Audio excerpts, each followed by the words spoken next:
cercano está el momento en que veremos si el pueblo manda, si el pueblo ordena, si el pueblo es el pueblo en una multitud anónima de siervos. Jorge Eliezer Gaitán. En 2021, Colombia vivió uno de los movimientos sociales más impactantes de su historia, el estallido social.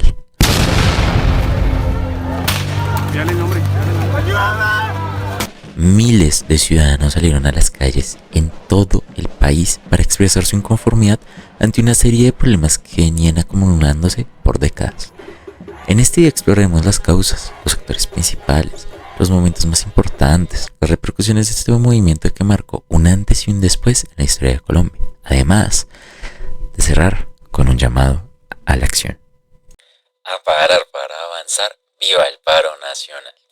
Estos eran gritos, era un llamado casi que de ayuda que se escuchaban sin parar en 2021.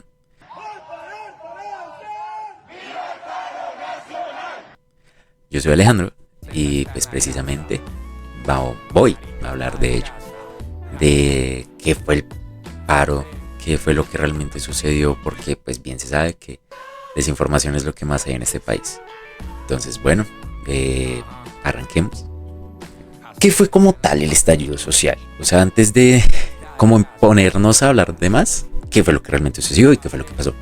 El estallido social fue una respuesta acumulada a muchos problemas, a muchos, o sea, no era solo uno, eran muchas cosas las que ya venían acumulándose en Colombia. Incluso, según las cifras del DANE de 2020, más o menos o más del 42% de la población colombiana vivía en condiciones de pobreza y que más encima se agravó por la pandemia. Y sobre esto viene el gobierno de Iván Duque a meter una reforma tributaria, la que aumentaría los impuestos a productos de consumo básico. ¿Cómo por qué?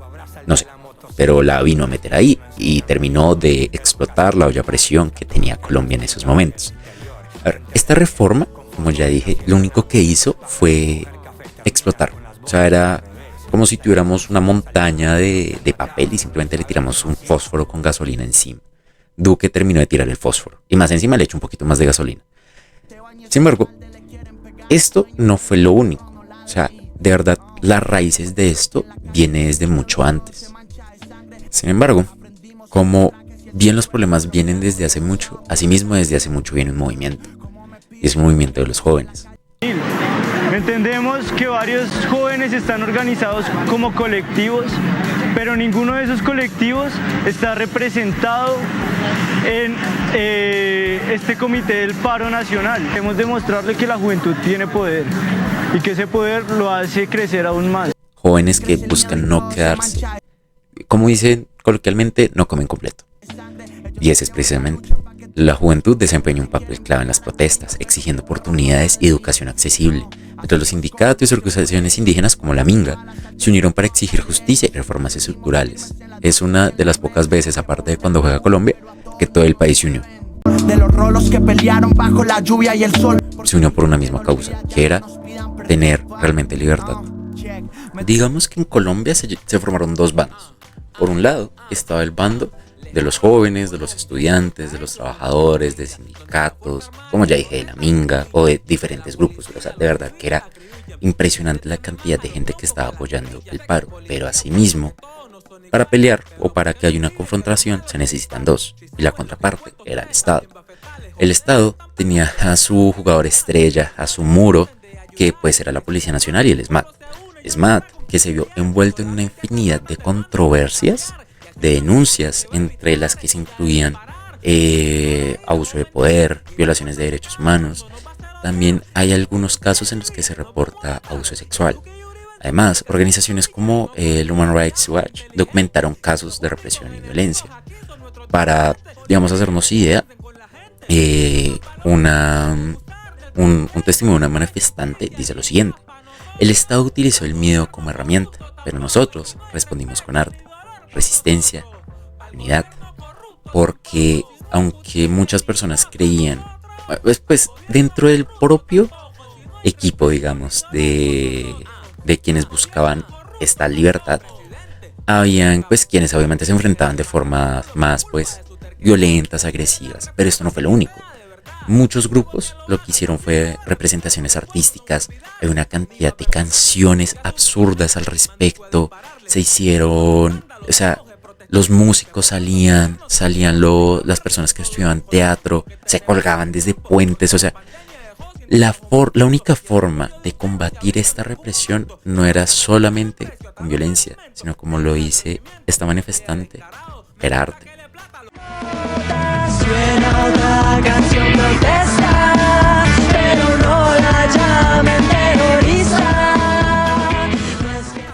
Otra cosa que también toca analizar son los momentos clave del conflicto, o sea, cuáles fueron esos momentos en que la olla cada vez iba y pues cuando ya explotó y hasta dónde salpicó, por decirlo de alguna forma.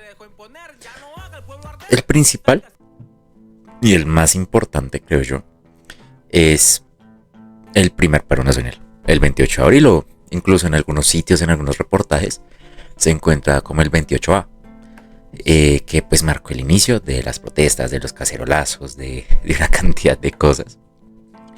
Un segundo sería el 9 de mayo, cuando la Minga indígena llegó a Cali, enfrentándose a la resistencia armada de grupos civiles.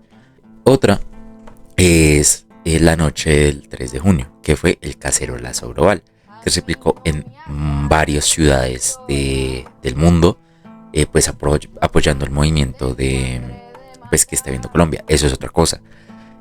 A decir verdad, Colombia recibió mucho apoyo del mundo en varios de los videos y demás cosas que yo estuve revisando o que pues se revisaron para hacer esto. Los comentarios son de gente de España diciendo que apoyan a Colombia, que ojalá Colombia se mejore, que todo el apoyo. Entonces es ver cómo también el mundo, no solo Colombia, no solo los 50 y algo millones de habitantes, sino muchos más millones realmente estaban apoyando a Colombia. Ahí pues acá hay otra cosa, como ya dije, con el testimonio de antes, el arte también se volvió un arma. Entonces no todo era pelea, las protestas también dejaron momentos como las manifestaciones artísticas, llenaban las calles con música, la cantidad de murales que hay es increíble, o sea, murales supremamente lindos, murales pues, valga la redundancia, en muros, pero también en los pisos, en los techos, o sea, era súper, súper bonito, que al final era una forma de meter todo el dolor en arte, o sea, es súper bello. Bueno, pues también esto al fin y al cabo pues son manifestaciones artísticas, también las suben en redes sociales y además algunos cantantes también se unieron a esto, como otros no, y fueron súper criticados, pero pues acá entra en juego pues si realmente podían hacer mucho, o si no podían hacer nada, si lo debían hacer o no. A ver, referente a las repercusiones, pues habría que analizarlo en tres factores. El primero, las sociales, el segundo, las políticas y el tercero, las económicas. El primero, frente a lo social, las protestas dejaron al menos 83 personas fallecidas, según algunos reportes independientes. O sea, realmente un dato así específico por alguna entidad gubernamental no se posee con total exactitud. Además de miles de detenidos y heridos, o sea, era debido a las papas, bueno, a los gases lacrimógenos y a las tanquetas de agua, muchas personas salían heridas. También la desconfianza hacia las instituciones aumentó más de lo que ya estaba. Pero, digamos, una ventaja o una contraparte de esto fue que aumentó la desconfianza entre la sociedad. Disminuyó obviamente la confianza hacia el Estado, pero aumentó el lazo del país. En lo político, el gobierno de Duque retiró la reforma tributaria, y si no, pues ese paro iba a seguir, le tocaba. Pero la presión social obligó a revisar otras muchas cosas, o sea, vino en combo, por suerte, ¿no? Además, el estallido social influyó en las elecciones de 2022, marcadas por una narrativa de cambio y justicia social, de ahí que pues tengamos el primer gobierno de izquierda. En lo económico, las manifestaciones y bloqueos generando unas pérdidas de más o menos 10 billones de pesos, afectando principalmente sectores como el transporte y la agricultura. Pues una forma de protesta era romper los buses, digamos en Cali con el mío, en Bogotá con el Transmilenio, el transporte público, los tomaban, lo rompían, lo grafiteaban. y demás. Ahora, el estallido social no lo resolvió todo. O sea, no era imposible que lo lograra resultar todo. Sí, aunque solucionó muchas cosas. De verdad, o sea, lo que logró es impresionante. Logró quitar una reforma, logró que se cambiaran leyes. Pero lo más importante es que nos dimos cuenta que Colombia sí puede apuntar a una sola cosa.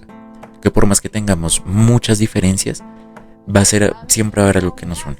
En suma, que es muy difícil sumar todo esto.